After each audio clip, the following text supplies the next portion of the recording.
இப்போ மேஷராசி நண்பர்களுக்கு முதல் விஷயம், ரொம்ப நாளாக எழுத்துன்னு இருக்கக்கூடிய இஎம்ஐ அது கண்டிப்பாக க்ளோஸ் பண்ணக்கூடிய ஒரு ஆப்ஷன் கண்டிப்பாக வந்துட்டு. அந்த ஜாதகத்திலே பொதுவாக கடகத்திலேயோ விருச்சிகத்திலேயோ கன்னியிலேயோ ஒரு கிரகம் வக்கரமாக இருக்குன்னா இந்த மாதிரி இந்த 138 நாள் அதிர்ஷ்டத்தை கொடுக்குற மாதிரி வேறு எதுவுமே கொடுக்காது. கண்டினியூஸாக மெடிக்கல் ட்ரீட்மெண்ட்டுக்கு நாங்கள் பணம் செலவு பண்ணிட்டு இருக்கோம். I am not able to பேர் திஸ் எக்ஸ்பென்ஸு.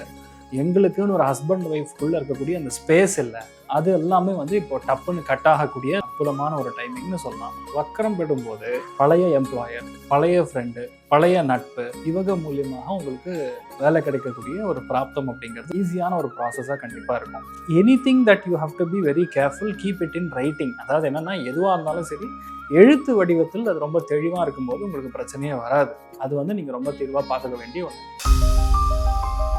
ரெட்ரோ ஆன்மீகம் நேயர்கள் அனைவருக்கும் வணக்கம். இன்னைக்கு நம்மளோட டாக்டர் ஆச்சாரியா ஹரிஷ் ராமன் தான் இணைஞ்சிருக்காரு.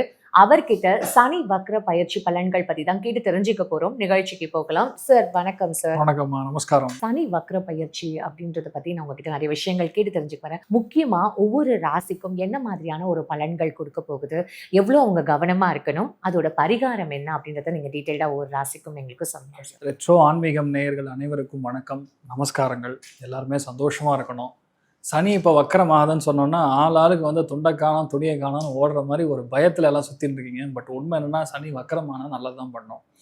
ஏன் நல்லது பண்ணால், குருவுடைய முழு சுபராக இருக்கக்கூடிய குருவுடைய பார்வை, உச்சபலத்தில் இருக்கக்கூடிய குருவுடைய பார்வையினால் சனி வக்கரம் அடையும் பொழுது ஏகப்பட்ட நல்ல விஷயங்களை பண்ணும். ஜூலை 27 கிட்டத்தட்ட டிசம்பர் 11 வரைக்கும் 138 நாட்கள் இந்த சனி வக்ரகதியில் இருக்கும். இந்த வக்ரம் ஆறதுனாலே நிறைய நல்ல விஷயங்கள் நடக்கும்.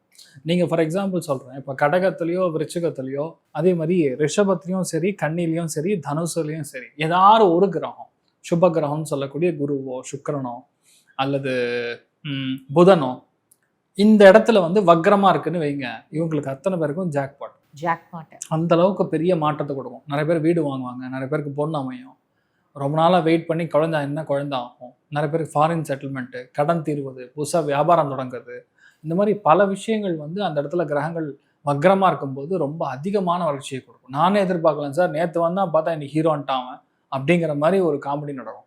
அதாவது பெரிய ஒரு மாற்றத்தை கொடுக்கும். அந்த இடத்துல கிரகம் மட்டும் இருந்தாலும் பெரிய மாற்றத்தை கொடுக்கும். ஆனால் கொஞ்சம் ஸ்லோவாக நடக்கும். ஒரே அடியாக நடக்காமல் 2 மாதத்தில் நடக்க வேண்டியது 4 மாதத்தில் நடக்கும். ஆனால் நடக்கும். ஒருவேளை அந்த இடத்துல வக்கரமாக இருந்ததுன்னா மிக அதிகமான வேலை ஒரே மாதத்தில் முடிஞ்சு. 138 நாட்களுக்கு இந்த ஒரு ராசிக்கும் அப்ராக்சிமேட்டாக ஒரு 7 அதிர்ஷ்டங்கள் உண்டு. ஒரு ராசிக்கும் நம்ம டீட்டெயிலாக எப்படி இருக்குன்னு பார்க்கலாம். மேஷ ராசிக்கு இந்த வக்ரசனி எந்த மாதிரியான ஒரு அதிர்ஷ்டங்கள் கொடுக்கும்? அந்த 7 அதிர்ஷ்டங்கள் அது ஏதாவது இருக்குமா? இல்லை, கண்டிப்பாக 7 அதிர்ஷ்டங்கள்னு சொல்லலாம். இது 138 நாட்களுக்குள்ள நடக்கக்கூடிய அதிர்ஷ்டங்களா இருக்கிறது. ஓகே. அதில் பார்க்குறச்சே இப்போ மேஷராசி நண்பர்களுக்கு முதல் விஷயம், ரொம்ப நாளாக எழுத்துன்னு இருக்கக்கூடிய இஎம்ஐ அது வீட்டிற்கு கடனாக இருப்பதற்கான வாய்ப்புகள் ஜாஸ்தி. அந்த வீட்டு கடனாக இருக்கலாம், வாகன கடனாக இருக்கலாம், வண்டி வாகனங்கள் வாங்கியிருக்கக்கூடிய கடனாக இருக்கலாம். அது கண்டிப்பாக க்ளோஸ் பண்ணக்கூடிய ஒரு ஆப்ஷன் கண்டிப்பாக தீரும். 1. 2வது பார்த்தீங்கன்னா, கண்டிப்பாக வேலை ரொம்ப குடைச்சலாக இருக்குது, எனக்கு இந்த ஃபீல்டே வேண்டாம், இந்த வேலையே வேண்டாம், என்னால் தாங்க முடியல, நான் மாறினா பரவாயில்ல அப்படின்னு சொல்லக்கூடிய நிலைமைகளில் அந்த ஒரு வேலை மாற்றம் அப்படிங்கிறது கண்டிப்பாக ஏற்படக்கூடிய வாய்ப்புகள் இருக்குது. இது 2. 3வது முக்கியமான அதிர்ஷ்டம் என்னன்னா, இங்கே போய் நீங்கள் ரொம்ப சோர்ஸ் பண்ணி நிறைய இன்டர்வியூஸ் அட்டென்ட் பண்ணி அப்படி உங்களுக்கு வேலை கிடைக்கிறதோட, பொதுவாகவே இந்த ரெஃபரன்ஸ் மூலியமாக வக்கரம் பெறும்போது பழைய எம்ப்ளாயர், பழைய ஃப்ரெண்டு, பழைய நட்பு, பழைய கலீக் இவங்க மூலியமாக உங்களுக்கு வேலை கிடைக்கக்கூடிய ஒரு பிராப்தம் அப்படிங்கிறது ரொம்ப ஒரு ஈஸியான ஒரு ப்ராசஸாக கண்டிப்பாக இருக்கும். 2வது. 3வது. 4வது முக்கியமான பலன் நீங்கள் பார்த்தீங்கன்னா, உங்கள் லைஃப்பில் உங்கள் கூட இருக்கிறவங்களில், வீட்டில் பெரியவங்களில் பொதுவாகவே இந்த ரொம்ப நாளாக ஒரு ஹெல்த் ஆஸ்பெக்ட்ஸில் ப்ராப்ளமாக இருக்குது, படுக்கையாக இருக்காங்க, கண்டினியூஸாக மெடிக்கல் ட்ரீட்மெண்ட்டுக்குன்னு நாங்கள் பணம் செலவு பண்ணிகிட்டு இருக்கோம், I am not able to பேர் திஸ் எக்ஸ்பென்ஸு, எங்களுக்குன்னு ஒரு ஹஸ்பண்ட் ஒய்ஃப்குள்ளே இருக்கக்கூடிய அந்த ஸ்பேஸ் இல்லை, நாங்கள் ரொம்ப கஷ்டப்படுறோம் அப்படின்னு சொல்லக்கூடிய நிலைமைகளில் அந்யோன்யம் இல்லை, because of the prevailing conditions.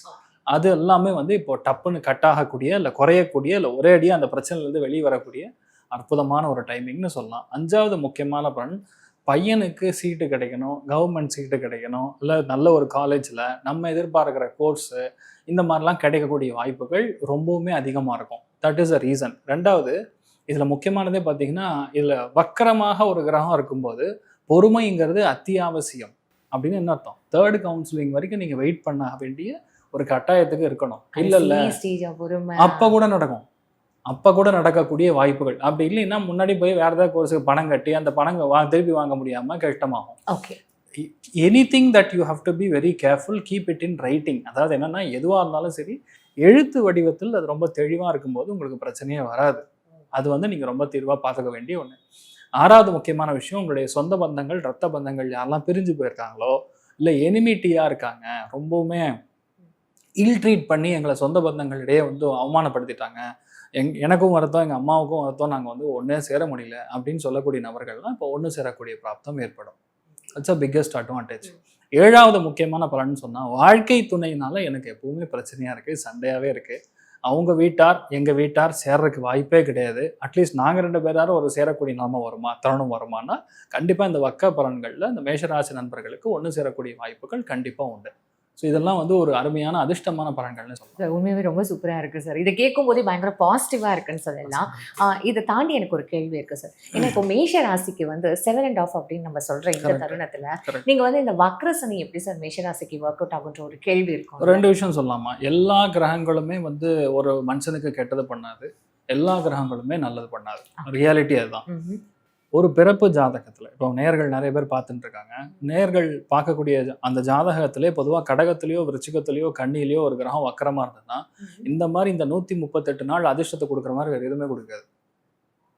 That's a reality. ஒருவேளை அந்த இடத்துல இருக்கக்கூடிய கிரகங்கள் வக்கரம் இல்லாமல் இருந்தாலும் சில விஷயங்கள் தள்ளி போய் நடக்குமே தவிர நடக்கவே நடக்காதுன்னு சொல்ற மாதிரி கிடையாது. எப்படி இருந்தாலும் அது நடந்து தீரும். இன்னொன்று, நீங்கள் லாபஸ்தானாதிபதினு சொல்லக்கூடிய இடத்துல அவன் விரயத்தில் போய் வக்கரமானான், அப்போ இடம் மாற்றினாலும் நல்லது நடக்கும். ஓகே. அதாவது உங்கள் சூழல் வந்து கிட்டத்தட்ட ஜெயில் லைக் சுச்சுவேஷன் இருக்கிறவனுக்கு ஜெயிலேருந்து ஓப்பன் பண்ணி விட்டா ஒரு 20 நாளுக்கு பரவல் இருக்குன்னா எப்படி இருக்கும், அந்த மாதிரி இருக்கக்கூடிய நிலைமைக்கு மாறும். அதனால மேஷத்தில் இருக்கிறவங்களுக்கு கம்ஃபர்டபுளாக இருக்கும். சார் இந்த சப்கிறிஸ்டினா கூட சொல்லுங்க. இப்போ நமக்கு ஆல்ரெடி இப்போ வந்து சனி பெயர்ச்சி ஆயிருக்கு, அப்புறம் இப்போ குரு பெயர்ச்சியும் ஆயிருக்கு. இப்போ இந்த தருணத்துல இந்த சனி வக்ர பெயர்ச்சி வந்து இப்போ இது புதுசா நம்ம கேள்விப்படுற மாதிரி புதுசு இல்லை, இட்ஸ் அஸ்ட்ராலஜிக்கல் ஈவெண்ட். நீங்க அஸ்ட்ரானமியா நீங்க பார்க்கும்போது அது ரிட்டார்டேஷன் மூமெண்ட்னு சொல்லுவாங்க, அவ்வளவுதான். இது ஒரிஜினலா வக்கரம் எந்த கிரகமும் ஆகாது. ஒரு அதை எப்படி சொன்னா ரெண்டு கோள்கள், அந்த கோள்கள்ல இருந்து வரக்கூடிய லைட் சென்டர்ல ஒரு ஆப்ஜெக்ட் வச்சீங்கன்னா தடுத்து இன்னொரு ஆங்கிள் திரும்பும்ல, அதுதான் இந்த இடத்துல வக்கரம்னு சொல்றோம். அது இந்த 138 நாட்களுக்கு ஏதாவது ஒரு சிறப்பு இருக்கு? Because it starts from July 27ஆம் தேதி டிசம்பர் 11ஆம் தேதி வரைக்கும் இருக்கு. கணக்கு போட்டீங்கன்னா 138 நாள் ஆகும். இந்த 7 அதிர்ஷ்டம் என்ன அப்படின்றத நீங்க மேஷ ராசிக்கு சொல்லிட்டீங்க. அப்போ அவங்க எதுல ரொம்ப கவனமா இருக்கணும்ன்ற ஒரு சில பாயிண்ட்ஸ் இருக்குல்ல சார், அதையும் நீங்க சொல்லிட்டீங்கன்னு வச்சுக்கோங்களேன், இன்னும் ரொம்ப கேர்ஃபுல்லாவே. கரெக்ட். மேஷத்தை பொறுத்த வரைக்கும் இன்வெஸ்ட்மெண்ட்ல ரொம்ப கவனமா இருக்கணும். இன்னைக்கு போட்டிங்கன்னா ஒரு 100 நாள்ல உங்களுக்கு இவ்வளோ ரூபா கொடுக்குறோம், இதுல வந்து நீங்க இன்வெஸ்ட் பண்ணீங்கன்னா உங்களுக்கு இந்த பிளாட் ஃப்ரீ, இந்த மாதிரிலாம் வந்து ரொம்ப அட்ராக்டிவாக உங்களை பார்த்தோன்னே அப்படியே நமக்கு பட்டக்கன்னு பற்றிக்கணுங்கிற அளவுக்கு ஒரு இன்ட்ரெஸ்ட் கொடுக்கக்கூடிய நிறைய அந்த ட்ரீமி ஆஃபர்ஸ்லாம் வரும். அது ஃபுல்லாக ஃபேக்காக இருக்கும். ரொம்ப கவனமாக இருக்கணும். 2வது முக்கியமான விஷயம், கால் பாதம். இந்த காலகட்டங்களில் ஸ்கின்னு இதெல்லாம் கொஞ்சம் கவனமாக இருக்கணும். அதே மாதிரி வீட்டில் உங்கள் பிரதர் இருக்காரு, இல்லை சித்தப்பா இருக்காங்க, இல்லைன்னா பெரியப்பா இருக்காங்கன்னா அவங்களுடைய ஹெல்த் எல்லாம் கொஞ்சம் கவனமாக. வேறு இதுக்கு மேலே நெகட்டிவ் ஒன்றும் நடக்கிறது இல்லை, ஜாதகம் தான் பார்க்கணும், அப்போ தான் சொல்ல முடியும். ஃபைன் சார், இதுவே போதும் சார். ஸோ ஏன்னா நம்ம வந்து மேஷம் என்னென்னலாம் நடக்கும் அப்படின்னு நம்ம கேள்வி கேட்கும்போது என்ன நடக்காது, அதாவது நம்ம கவனமாக இருக்கும்ன்றதை கேட்டுன்ற போது உங்களுக்கு கொஞ்சம் சாட்டிஸ்ஃபைடாக இருக்கும் சார். இப்போ எல்லாருக்குமே ஒரு பரிகாரம்ன்றதை நீங்கள் சொல்லிட்டீங்கன்னு வச்சுக்கோங்களேன், இன்னும் ரொம்ப ஈஸியாகிடும் சார். கண்டிப்பாக. இப்போ மேஷராசி நண்பர்கள் பார்த்தீங்கன்னா இப்போ திருத்தணி முருகப்பெருமானை பார்த்துட்டு வந்தாங்கன்னா பெரிய மாற்றத்தை கொடுக்கும். திருத்தணி முருகனாக இருந்தால் பெரிய அளவுக்கு அதிர்ஷ்டம். இல்லை சார் அவ்வளோ தூரம் போக முடியாதுன்னா நீங்கள் எந்த ஊரில் இருக்கீங்களோ அந்த இடத்துல இருக்கக்கூடிய முருகப்பெருமானுக்கு வெள்ளிக்கிழமை காத்தால பார்த்துட்டு சுவாமி தர்ஷனம் பண்ணிட்டு உங்கள் பேரில் ஒரு அர்ச்சனை பண்ணிட்டு வந்தீங்கன்னா நல்ல மாற்றம் கொடுக்கும். இவ்வளோ அளவுக்கு நெகட்டிவான விஷயங்கள் இருந்தாலும், ரொம்ப கஷ்ட சூழ்நிலைகளில் நீங்கள் இருந்தாலும் அதிலிருந்து வெளிப்படக்கூடிய வாய்ப்புகள் அற்புதமாக இருக்கும். செவ்வாய்க்கிழமை தானே சார் முருகருக்கு வந்து அப்படி இல்லாமல் கோச்சாரத்துக்கான பலன்கள் வந்து அந்த நாளுக்குரிய சூக்ஷமம். இப்போ we are talking at exactly 11:05 AM இன்னைக்கு டேட்டுக்கு கோச்சாரம் எங்கே இருக்கோ அந்த பலன்களுடைய பரிகாரங்கள் எடுத்து சொல்லும்போது அது அப்படியே வேலை செய்யும். இவருக்கு உகந்தது இது. இப்போ பார்த்தீங்கன்னா இன்னைக்கு டே பார்த்தீங்கன்னா என்ன டே இன்னைக்கு? புதன்கிழமையா? ஸோ புதன்கிழமைனா எல்லாருமே பச்சை தான் போடணும். இப்போ நான் ரெட்டு போட்டிருக்கேன், ஒய். நீங்கள் ப்ளூ போட்டிருக்கீங்க, அவர் ஒயிட் போட்டிருக்காரு. என்ன ரீசன்? எல்லாத்துக்கும் ஒரு ரீசன் இருக்குது. அது கோச்சாரத்தக்கூடிய ஸ்தானம் தான் அந்த வேலை.